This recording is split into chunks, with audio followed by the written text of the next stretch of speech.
Hello everyone, what's up, and welcome to another CS Analysis. Today I'm going to do something a little bit different, and I'm actually going to be casting a 2 versus 2.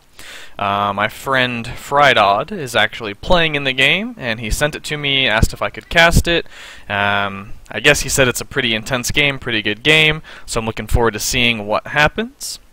To start things off, we have Fridod, as I mentioned, part of the N faculty clan. I think they're relatively new to the CO2 scene, although they have been in professional gaming in other arenas, so it'd be really cool if they end up coming to CO2 in full force.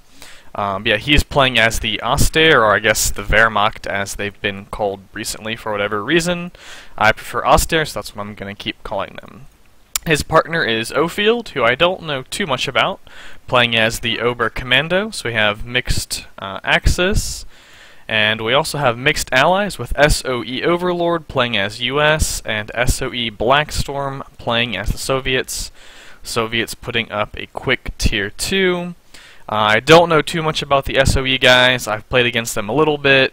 I do think they're relatively good at team games. I haven't really seen much of them in 1v1, but you know, as long as they're good at team games, that's what this is, and hopefully they'll be able to show us some pretty cool stuff from the mixed allies, as I do believe mixed allies is a bit more difficult to play than Double Soviet.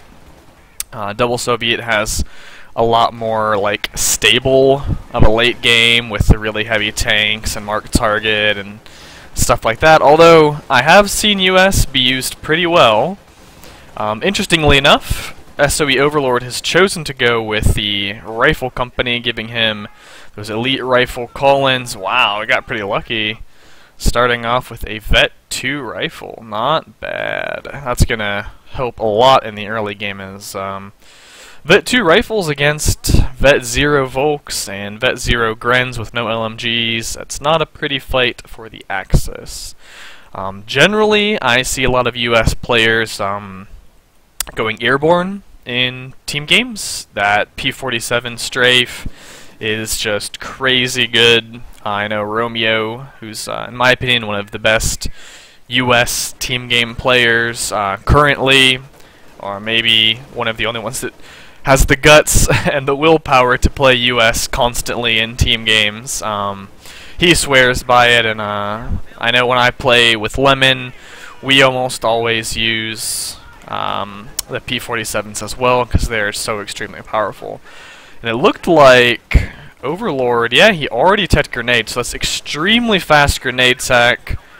Ofield did do a great job of dodging that grenade, saving his now very damaged Sturmpio squad. Really great use of green cover against that Kubel with this Vet 2 rifle squad, making it so that that Kubel can't really do much to suppress them. And I'm going to take 1 second to turn down the in-game sounds. It was mentioned last time that the in-game sounds were actually too low, so I turned them up. I feel like they might be too high now. But yeah, do tell me that sort of stuff in the YouTube comments. I do keep up with them, I do read them, and it does help.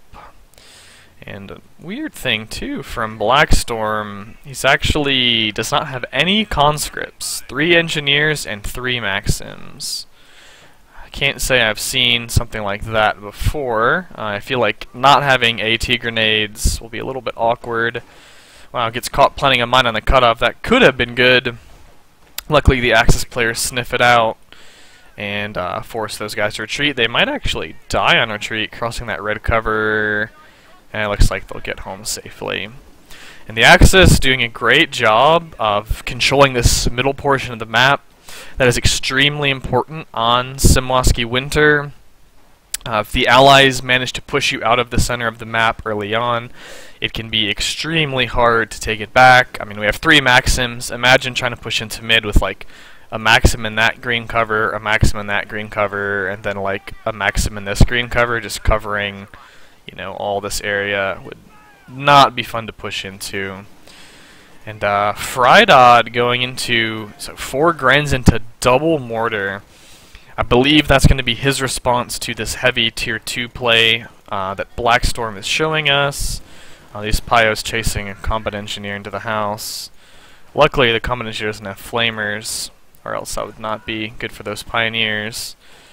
Early flamethrower squad from Blackstorm, I think that's a good choice. The Axis have been camping in these houses, and the Allies need something to get them out of those houses. The flamethrower will do a great job of that. I have to say I'm a little bit surprised that Blackstorm hasn't picked up a Ziz gun, just to try and ninja kill this Kubel from the fog. You know, if it takes just a little bit of damage and then gets hit with the Ziz gun, it will die. That Kubel has been a huge nuisance. It only has 3 kills, but it has just been dominating, you know, this area of the map, which is really important for the Axis because I guess that's their fuel. It's always awkward on Semos. I don't know which fuel technically belongs to which faction, because if we look at it, this fuel connects to the south base by 1 sector, whereas this base is connected to that fuel by 2, or I guess 3 if you're coming the long way, and this fuel connects to that base by 1, etc., etc. But I believe that this fuel is closer to the south base, so that's just an interesting little quirk. Oh, nice Volt Grenade catching those rifles in green, or not green snow, I almost said green snow, in the heavy snow, which makes it very hard for the rifles to dodge the nade, inflicting a lot of damage on them. Another grenade, lots of grenades in this match.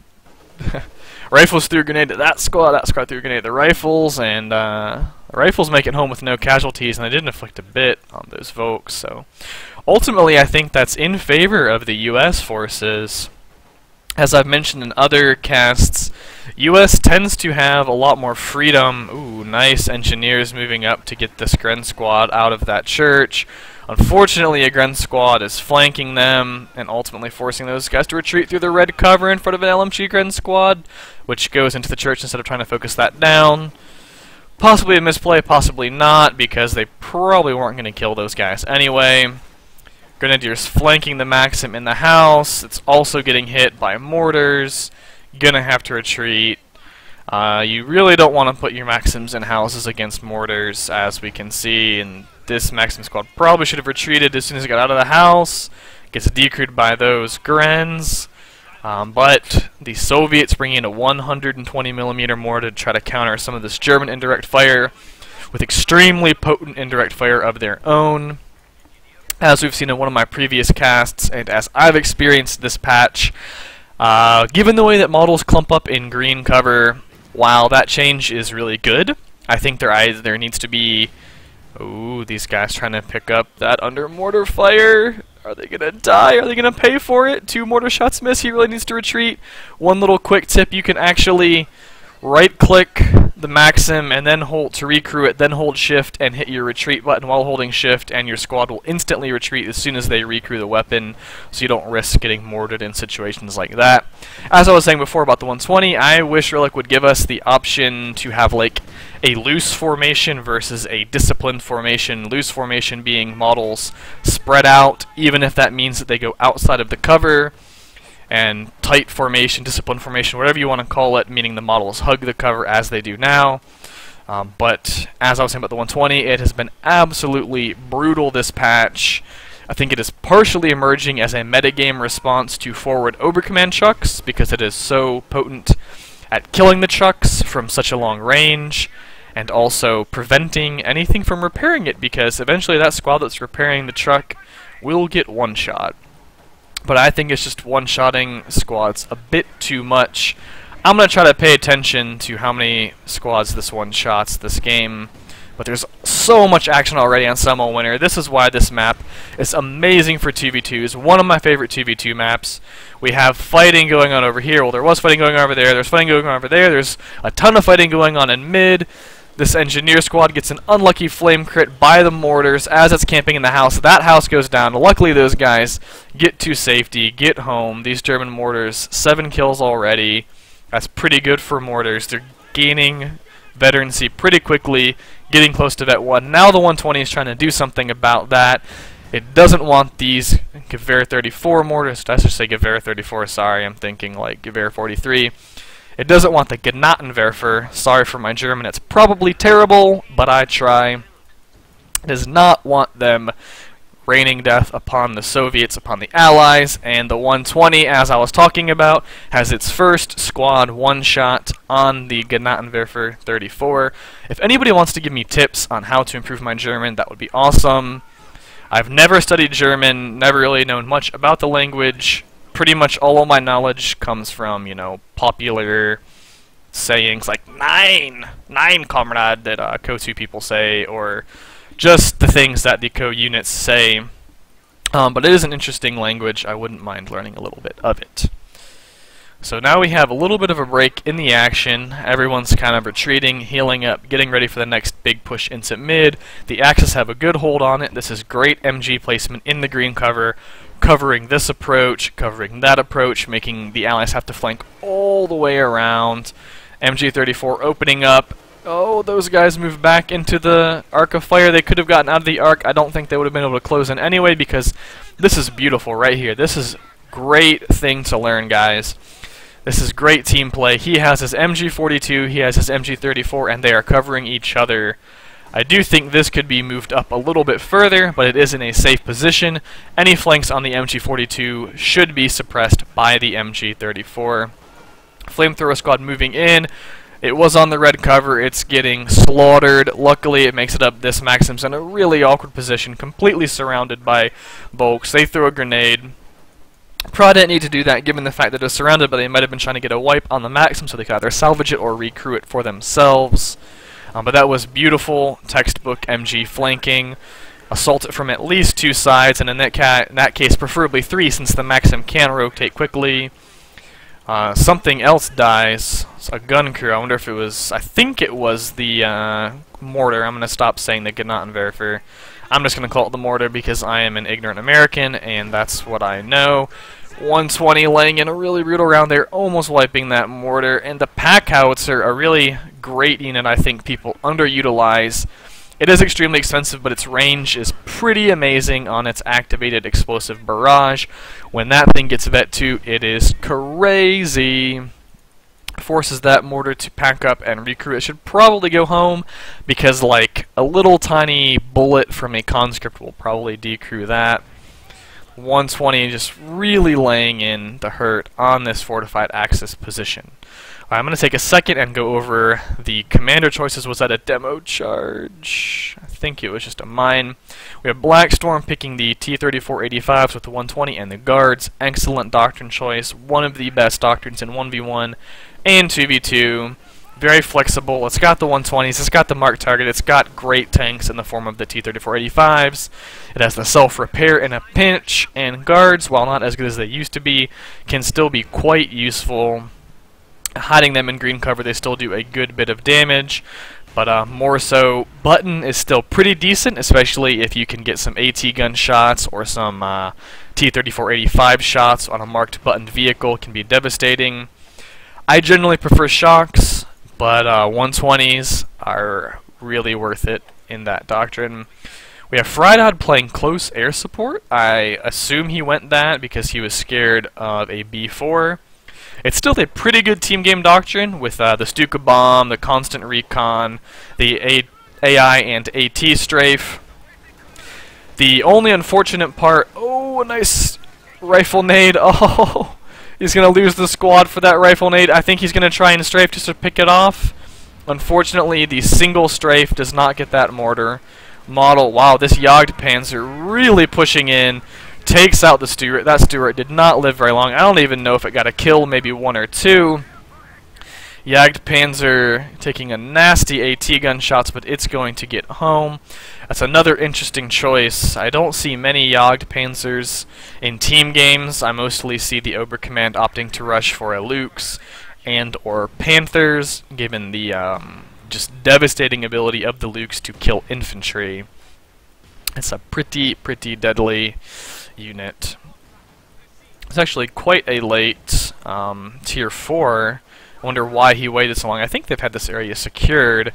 Generally I see tier 4s going up much sooner. I guess it's probably late because of the Jagdpanzer. I just figured it out on my own.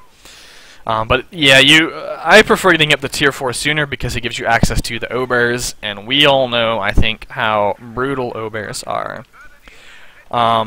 And Ofield has chosen to go Fortifications Doctrine. Great Obercommand Doctrine. The Pack 43 can be extremely good, especially against a commander choice such as this, which they should have figured out by now, has no true off-map strikes that can decrew the Pack 43.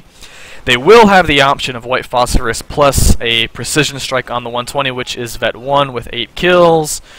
And it has decrewed at least once or twice both of these German mortars. But it looks like, oh, a Shrek getting dropped there. That's pretty unlucky. This retreat path is also terrible for those Pigrens. They're going to have to run past an MG. They're going to have to run past the captain. They do, looks like they will get away. And this Volk squad desperately crawling to try and pick up that Shrek. Throws a grenade into the house. Oh, brutal. Wipes out the house, killing the MG, burying them alive. Rest in pieces. That Volk squad desperately rushing to pick up the Shrek, but there's only 2 men and the captain has their sights on them. They have to run home as well. I'm thinking the Allies might be able to pick this up. I don't think there's any other German squads in sight. Unfortunately, the captain can't pick it up because he already has 2 bazookas. I'd at least grab it on those rear echelons. Katusha barrage coming in. Whoa! That is a beautiful combination. The White Phosphorus barrage bringing all of those units to no HP, rather 1 HP, so even a nick of a Katusha rocket will kill them. The Katusha wipes 2 squads, takes out that MG, takes out that mortar. That is great team play. That's the kind of stuff I love to see in this game. These rifles already up to Vet 3. I believe they must have been one of the squads that started with Veteran Cs. They only have 9 kills, and hang on guys. Not moving the camera because I had to take off my jacket. It got quite warm. Nice anti-infantry strafing run coming in, forcing that retreat. I wonder if the Allies know that it's only the single pass. I think they should be able to figure it out. They didn't, I don't think, actually needed to retreat there, but that was actually a beautiful use. This is more great team play. If you're looking to improve your 2v2 and you have a partner, this is the kind of stuff you gotta do when you get into the high levels of 2v2.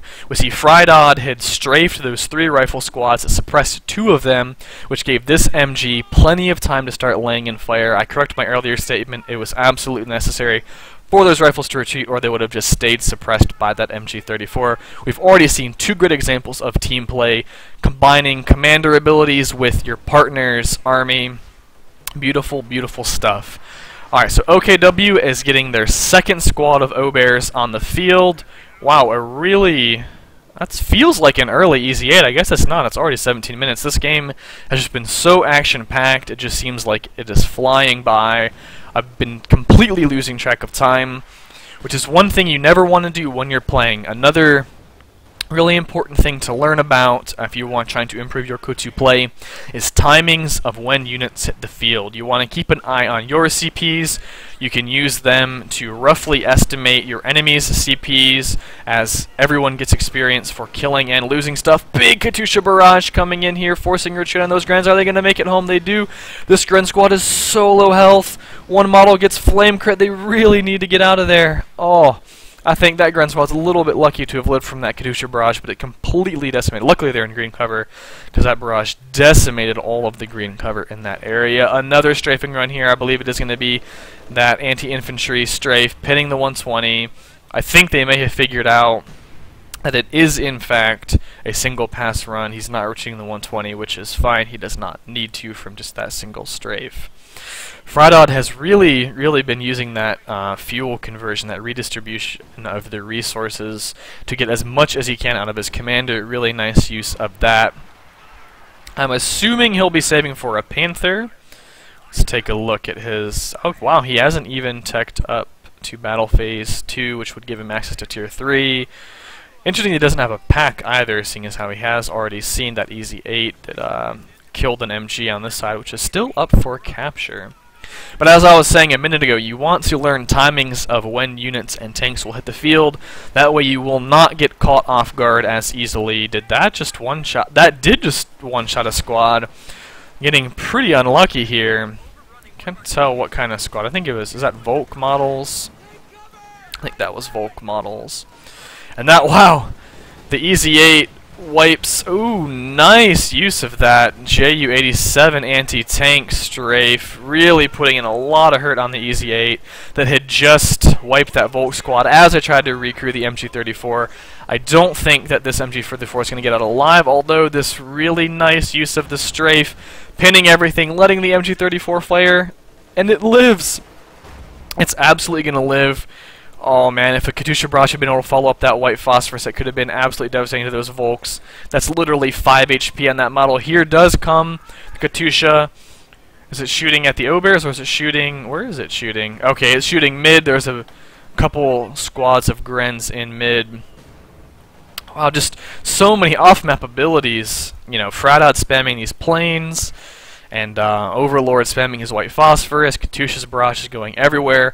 Blackstorm has unlocked his 85s. I believe he's just going to start saving manpower for them since he's only about 20 fuel short, 1 minute worth of fuel short, and also about 1 minute of manpower short. A little bit more than a minute of manpower.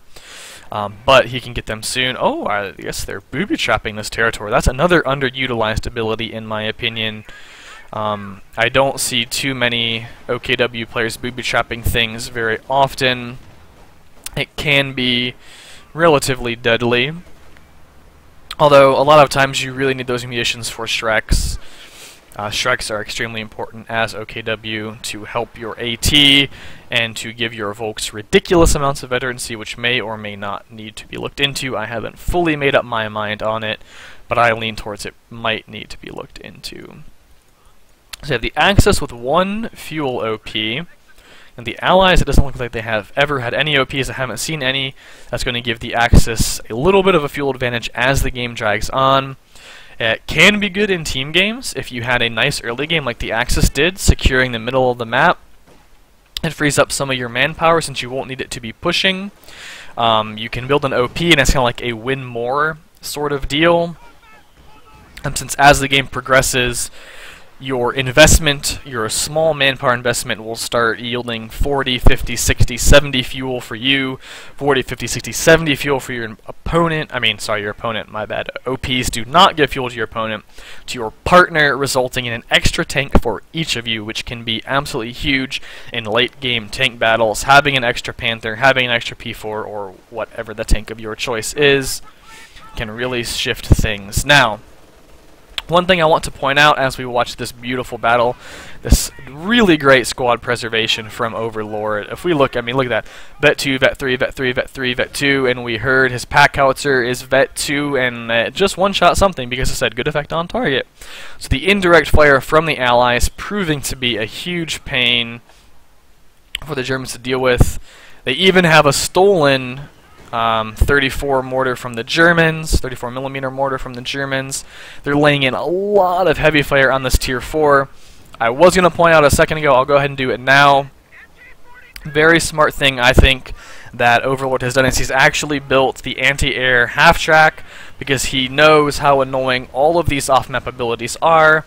The only problem is these single strafe planes are generally not going to get shot down until after they have made their passes.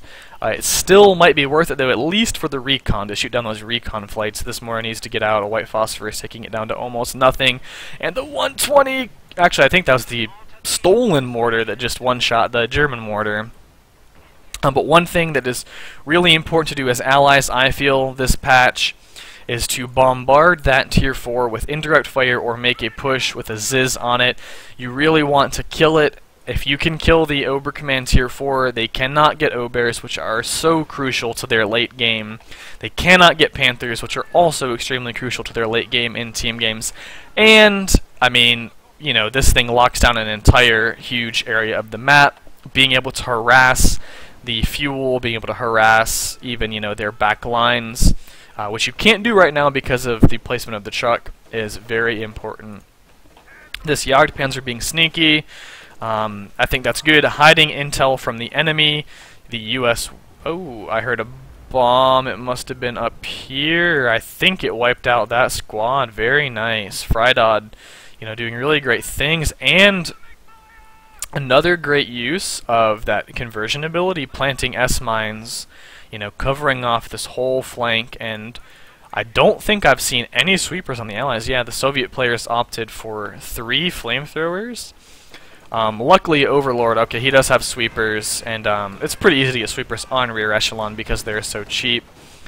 This M15 half-track not taking any damage from the Ju-87 strafe. That's interesting. I think they all hit the house and the tree. I don't know if that was accidental good placement or if that was just like the most next level AA half-track placement that I've seen in a long time. Either way, that was good. We have the big bad 85s on the field. Coming up north, I guess they could just try to squish all of those mines, but that might not be the best use. You might just want to get them in combat, get them wiping squads. I think they know that the Axis are kind of lacking in anti-tank right now. Ofield can get a Panther very soon, as soon as he has the manpower. Actually, these 85s really need to get back. You don't want them to get Fausted. Fridod spending like all of his abilities constantly. I mean, his resource management is really great. Wow, these Shreks everywhere! Those Shreks just decimated that 85. I didn't even see that he had 6 Shreks.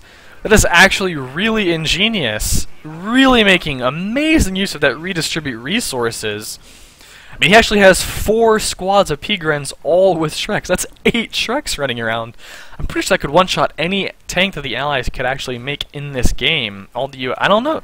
I don't know if it could. I think it could one-shot Easy 8 if all 8 hit and penetrate. It'll certainly one-shot Jackson, certainly one-shot Scott, and as we've seen, do some crazy good damage to those 85s. Those poor 85s.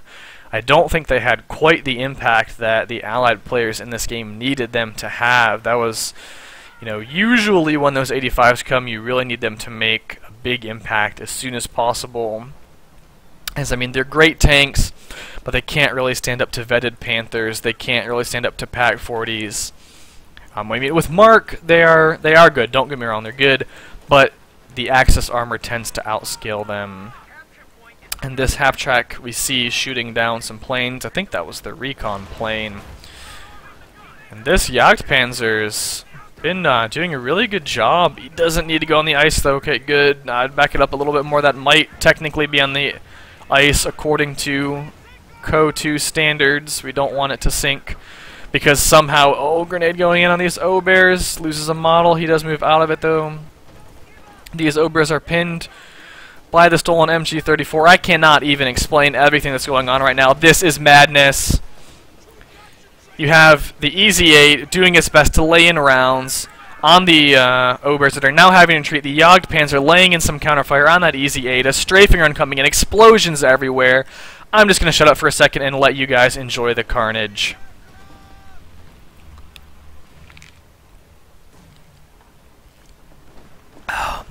AT strip coming in! Oh, it almost takes out the Easy 8!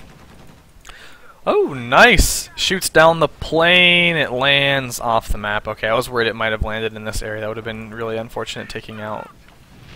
Oh, wow! What killed that? I totally missed that. Was it a mine? Was it just maybe the captain and an AT gun or something? Wasn't this 32 kill pack howitzer, was it? How many kills does it have? Why won't it tell me? Wait, I almost had it. Whatever, I'm not going to worry about it. Oh wait, 32. No, I don't think it had any vehicle kills. Yeah, this pack howitzer has just been raining death. It hits a mine and almost one-shots that Gren squad. These Grens really need to get out. 2 vetted up squads. Oh, I think they are going to make it home. That pack howitzer could land a good round here, but I don't think it's going to. The shot comes a little bit late. Wow. Overlord has a huge army. 4 rifles, all with beautiful veterancy. Captain, lieutenant, man, just really, really great squad preservation from him. Up to 95 population. Wonder, what is he repairing? Okay, so his Easy 8 is alive, getting repaired back at home. Vet 2 rear echelons repair very quickly. We have 2 Ziz guns, that's very good. Getting, you know, some heavy AT for the Allies, for when the Panthers come, for when the Axis heavy armor shows up. Where was that bombing run? Looks like it just wiped a guard squad, or most of a guard squad. These bodies That's gross, man. This guy just crawling around the dead body parts of his comrades.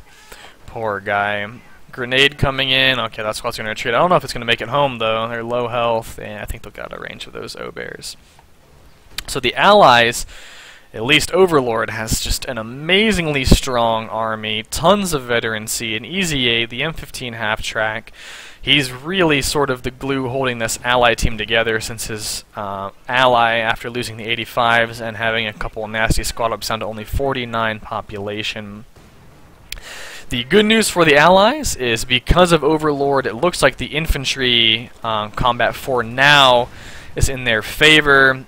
The Axis infantry does not have a ton of veterancy. I guess Fridod has 2 Vet 3 Grens and a bunch of P Grens. The P Grens have a lot of Shreks, which is great anti-tank, but not as good anti-infantry. Another nice strafe coming in. I think Overlord realizes he doesn't have to retreat, though, making a really good push on this mechanized regiment HQ. Oh, we have a KT here. So the KT showed up, but they lost their tier 4. And it looks like they're probably gonna lose this. The AT strafe coming in. Oh, it almost one-shot that Sherman, that easy 8. That AT strafe is ridiculous. I've been using it a lot in my recent matches.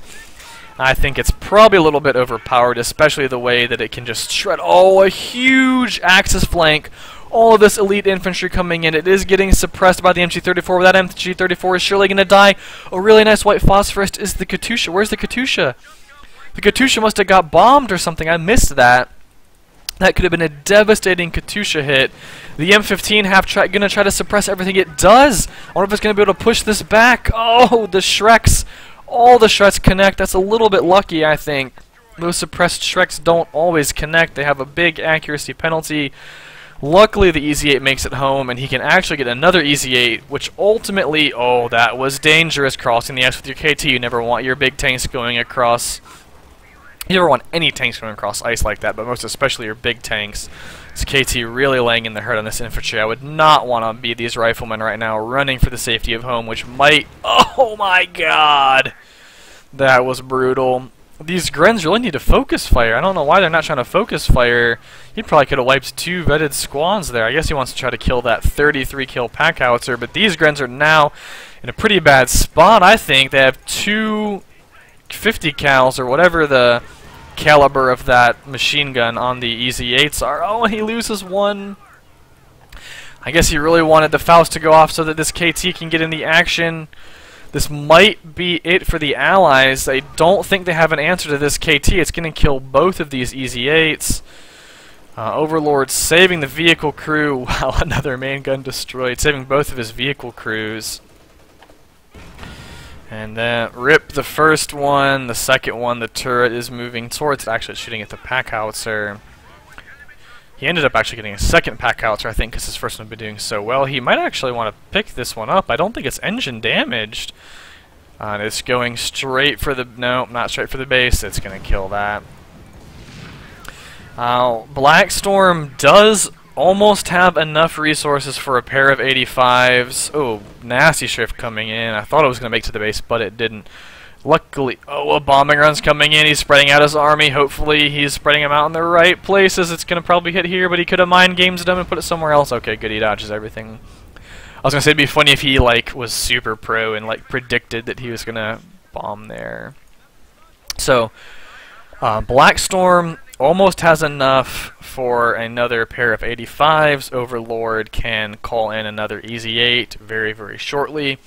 The 3 of those plus mark target, I think, especially with Ziz support, could kill the KT, assuming that there aren't massive amounts of Shreks or AT guns around. Let's check on the status. Alright, Fridod. He lost 1 of his Shrek squads. Oh boy. These riflemen going to the booby-tracked territory. Is the Vet 3 rifleman gonna... Oh! 1 guy barely lives. So lucky. That could have been absolutely devastating, and Overlord has just been doing such a great job of preserving his infantry. I mean, that's some of the most beautiful veterancy I've ever seen in a team game, especially this late. It gets extremely hard with all these off maps, with these tanks, with these O-bears, with grenades, and just with how much action has been constantly going on. I feel like I've only been able to keep track of like a third of the action because it's just constant fighting on all sides of the map. We can see from this tactical map that the Axis are pushing back into mid while the Allies are trying to push it into top. What an amazing game so far. VPs are actually somewhat even. I mean, they're... I should say that they're in favor of the Axis, but not to a brutal point yet. As long as the Allies can recapture top, I think they'll be able to stall, but there's still these S-mines. Man, these S-mines have just locked down this whole area. Overlord not sending the sweepers up top. A little bit unfortunate. This MG should get forced out of the house. Nice flank by those engineers. Unfortunately, I think Overlord just lost a unit or two. That's hard to tell with how many units he has. Ooh, that's a low health Volk squad. Could a nice easy 8 round come in and wipe them? Barely misses. So I was saying that, oh, this is probably going to be an AT strafe. Let's watch it, see if it's going to one-shot it. Okay. Did a good job of actually reversing into the strafe. Ooh, where did that crash? I don't know. Nowhere important, I guess. So he reversed into the direction that the strafe was coming, which is good because it actually saved him from getting hit a couple of times. Ooh, nice. Volks with DPs. Luckily, those 85s bounced that Faust. That could have been bad. I think those 85s would have been safe, but the KT is on the map and could have come and hunted that down. These guys are probably not going to get out. The deep snow slowing them down. Double LMGs. This Gren Squad trying to focus them too, maybe. Oh, a brutal 85 shot is actually going to save those guys. I don't know if they could have made it past that red cover with that 3-man Gren Squad there. The KT, though, just watching this section of the map, almost one-shots that vetted up rear echelon troop. KT and machine guns just locking down this side of the map. The Allies, I think, have to go mid, have to go top. They are getting a nice push on top. With these 85s, one of them does get an engine damage. I think Blackstorm needs to be a little bit more careful with those 85s. He really needs their mobility right now. You know, you're at 100 points and you're double capped. Oh, a big bomb's coming in here. He really needs to move those guys. Okay, good. He retreats them. Gonna save them. Now, interestingly enough, okay, it does wipe the VP. At first I thought it wasn't gonna wipe the VP. Ooh. Nice, at 85 actually wiping a squad there. I believe it was a Gren squad, but here comes the Shrek blob. Rest in peace, 85. Destroyed engine, esport crit. It's not gonna matter. That is a dead 85. Beautiful grenade dodge. Boom, there goes the Alpha Strike, or what should have been the Alpha Strike. That is crazy. I wonder if we're gonna see more of this in the future, guys. That is some great... I mean, I don't want to promote blobbing or reward blobbing, but he has been doing a great job of using this commander. I don't think he's even built a single tank, actually. I think all of his fuel has just been going into strafes and into Shreks and grenades and mines, which I love to see, you know, somewhat new and innovative ways to play the game. And oh, another big bombing order. That's probably going to kill this! Oh, I wonder if that scattered out of the areas, killing that pack howitzer with 38 kills would have been brutal. Unfortunately, I don't think the Allies are going to have an answer to this KT, especially not with only 50 points remaining, and one of the 85s is super low health. The other one actually died. That's what I was saying. You have to be really careful about letting your tanks get Fausted, especially in an area where they're unsupported. These rifles desperately trying to decap. They're pretty bunched up. The strafe comes in. The armor-piercing rounds come in, forcing them off of that VP. Still triple cap, desperately trying to cap this. Maybe they can cap it and get a little bit more life in this game. 26 VPs. We can hear the KT coming in. 25 VPs. This Easy 8. Oh, there's a Panther on the field too now. KT and Panther against one Easy 8, 185. I don't think the Ziz guns are still alive. No, the Ziz have been taken out, presumably by the Stuka bombs. This Easy 8 having to back out. GG, well played. And then something about P-Grens with Shreks. I'm not sure I don't speak German. Maybe someone that speaks German can translate that for us. I do think that Fridod speaks German. I think you have to be an N faculty. Giving the GG, the well played. I like to see, you know, the respect from both sides. And we're just waiting for the final VPs to tick as the Allied army. Wow, still just some great unit preservation this whole game. Super match knee. I wonder if that means yes or he's agreeing. So the thing is, I'll point out, I really loved the usage. I said it in the game, that close air support. I think that's some of the best close air support usage I have seen. The constant strafing runs, the constant bombing runs were just beautiful. It seemed like a huge headache for the Allies to deal with. I believe that must have been what got all the Ziz guns. I didn't see them getting decrewed by other stuff, and I don't see them in the possession of the Germans. I could have missed it though, since this game was so action-packed on every single side of the map. Great mine placement. I would have liked to have seen Overlord send his rear echelon or two up to clear that out, or at least, you know, Blackstorm run it over with his 85s. Just so that they could try and, you know, at least harass this VP. I know it's the furthest away, but harassing the flanks is one of the most important things you can do, especially in these team games when the action gets so hectic. A lot of times it's hard to notice when your flanks are getting harassed, and, you know, rear echelon troops are quite expendable. I wouldn't want to lose these Vet 2 rear echelons just because of how quickly they can repair. But you have a couple vehicle crews lying around you don't really need, and you can always call in a squad of rear echelon troops just to harass with. You know, they're not that great in combat unless you're using them to volley fire, which I think he was getting a lot better use out of the white phosphorus and his grenades than he would be on a volley fire. So I think having a rear echelon troop to harass would have been really good. There was really good pushing of that truck, though. I don't know if I should call it pushing. Indirect firing of that truck. I'm a huge fan of that as allies this patch. It's very annoying to deal with as the Axis. It generally forces either a Werfer or a Stuka-Zu-Fuß, or however you properly say that. The Werfer being relatively hard to use, you have to drive it pretty close to get a nice tight-knit barrage. It will actually take out a 120, unless the 120 is just super clumped and you get a lucky rocket. And really, out of the Ostheer tech, you probably will prefer Panthers and or just a ridiculous amount of Shreks and strafing runs, as we saw in this game. But it was really good that the Allies pushed those trucks. Getting those trucks off the map is important. I really like Ofield's truck placement here as well. It's not aggressive, like I see a lot. You know, a lot of times a truck here, and a lot of times a truck in this area, which we've seen recently in the meta just really getting punished by the 120s, and it definitely would have gotten punished this game had he placed it forward. So I think it was a very good call. I think we'll start seeing that a lot more in the meta, the OKW trucks being in the base or closer to the base. I mean, the forward reinforcement is great, is useful, but at the same time, having the in-base healing for you and your ally right at the start and just saving your truck from not dying can also be very important. I think we definitely saw the power of indirect fire, especially the allied indirect fire. The 120s, the pack howitzer being absolutely brutal. Maybe Relic can take a look at the rate at which it one-shot squads, or, you know, like I was saying, that formations type thing. As for Blackstorm, I don't know if he'll ever watch this cast. The one thing, if I could give him a tip, some friendly constructive criticism, I in no way mean to offend him or mean to insult him.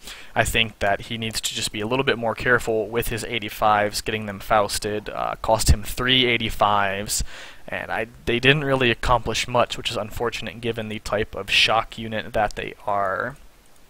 I think that, you know, if he had had 4 85s at the end, along with an easy 8 or 2, they might have been able to push back, you know, get a nice flank on the KT, mark it up, get that rear armor, and kill it, especially if that Shrek blob, those Pigrens are not around. That KT could die very quickly. Anyways, this was a really intense match. Another one that I could probably cast, you know, 2 or 3 times and still miss some things. Unfortunately, unless people really want me to, I won't be doing that, as watching the game one time I think is more fun. Anyways, I hope you guys enjoyed it. I definitely enjoyed casting it. Maybe I'll do some more TV2s in the future. As always, if you did enjoy it, subscribe to my YouTube channel and or my Twitch channel and or my Twitter, which I really need to start using more often. Leave any constructive comments, any comments you want below, and take care everyone. Cheers.